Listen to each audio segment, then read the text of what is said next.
But just because, well, yeah, because then if I don't, nothing's rubbing against it, it's like a sunburn. It's a lot better. It's the weirdest thing. There's no evidence of it. You can't tell. My wife, my wife and I both think it's. I also got I have neuropathy, which is the tingling, and they call it not extremity, but something like that, right? And she said, well, it's probably neuropathy, but it's just not in your extremities. She's a pharmacist. A little bit of that. Yeah, that's a lot. Monday they have to, I guess they inject dye so they can look behind my eyes and see the blood vessels and plug it up. Is it macula?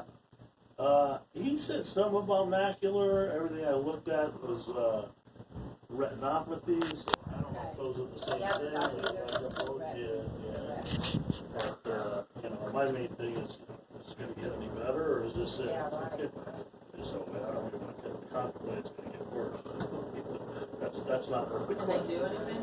That's what I need to find out. He was really great guy, to talk to.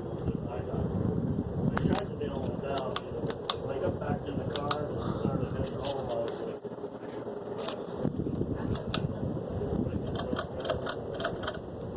so he never answered me. It's like,